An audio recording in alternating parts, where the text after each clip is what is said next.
Jadi sebenarnya pada saat pandemi kemarin hampir semuanya terdampak sih, termasuk kami.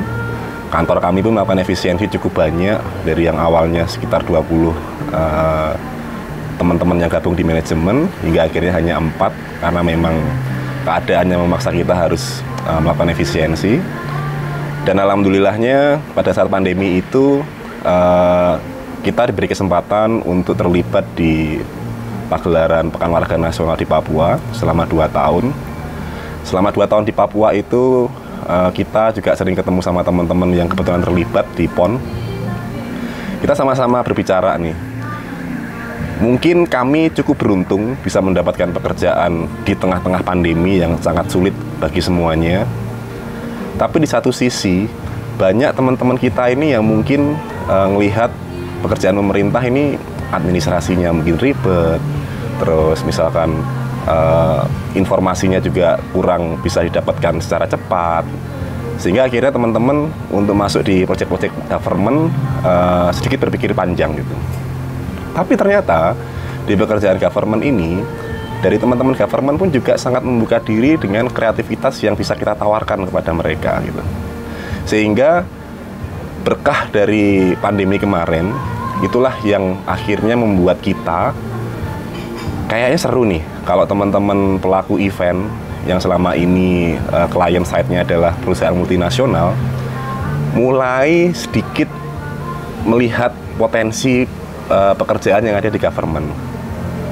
Tahun 2023 prediksinya Indonesia mungkin tidak terdampak resesi, tapi secara global akan terdampak global recession. Apabila kita masih saat ini masih melihat kayaknya government nggak perlu deh, masih kita ke klien kita yang perusahaan multinasional. Tapi teman-teman juga harus tahu bahwa perusahaan multinasional pun mereka juga masih ada headquarter di Asia Pasifik misalkan ya, di regionalnya gitu.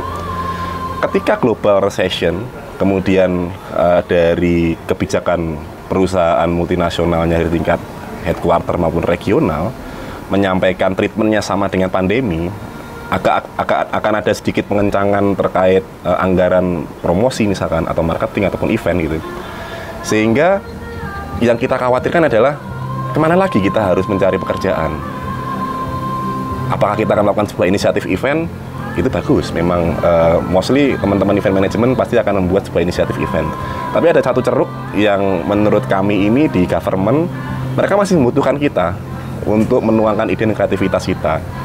Dan satu sisi dari pekerjaan government ini, teman-teman mungkin banyak yang tidak tahu. Oleh karena itu adanya iFest ini, kami akan memberikan semacam pengalaman terkait bagaimana sih kita menghandling pekerjaan-pekerjaan pemerintah. Dan saya di sini dan teman-teman yang di iFest kebetulan saja memiliki cukup waktu untuk menginisiasi sebuah pertemuan dengan para pelaku event organizer di Indonesia.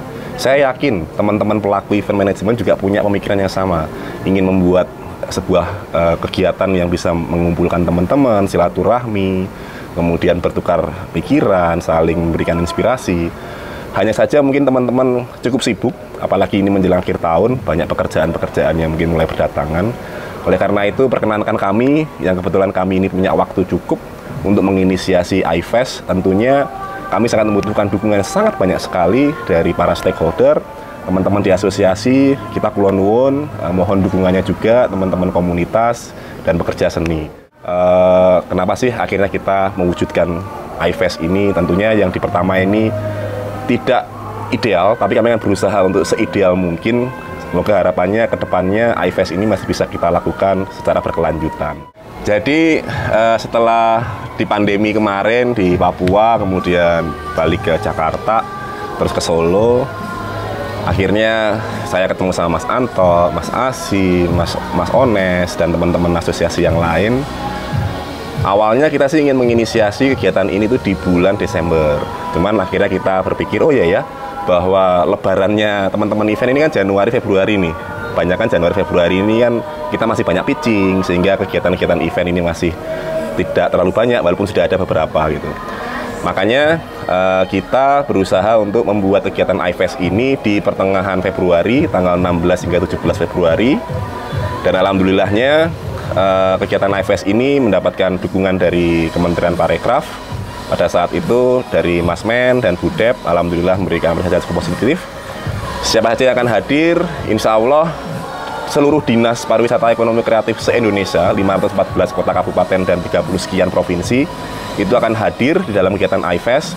Dan ini momentum yang sangat bagus buat teman-teman pelaku event management, karena di sini nanti teman-teman akan berjejaring juga dengan dinas-dinas tingkat 1 maupun tingkat 2, sehingga mungkin saja akan terjadi sebuah koneksi, sebuah inisiatif pekerjaan, ataupun hal-hal yang lain yang bisa diberikan kreativitasnya kepada teman-teman government yang ada di seluruh Indonesia.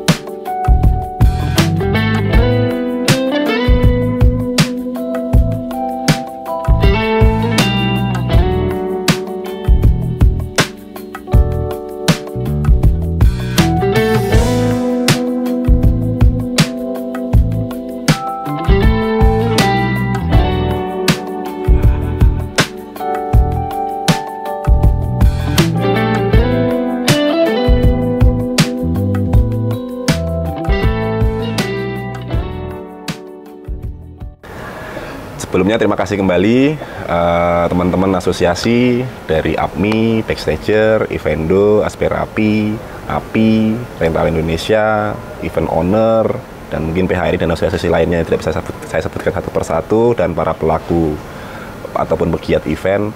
Kami sangat mengharapkan dukungannya dengan segala kerendahan hati. Kami hanya memiliki waktu untuk mewujudkan sebuah pertemuan antara teman-teman pelaku event di Indonesia yang tentunya akan memberikan banyak inspirasi terkait perkembangan yang sangat dinamis di industri event management ini, dan juga terkait bagaimana sih sebenarnya kalau seandainya peluang masuk di government, apa aja yang harus disiapkan. Saya rasa di IFES ini sangat diharapkan bisa memberikan inspirasi dan perkembangan bagi industri event management. Sekali lagi kami mohon dukungannya dari teman-teman asosiasi pelaku pegiat event agar turut berkenan mensukseskan kegiatan IFES ini.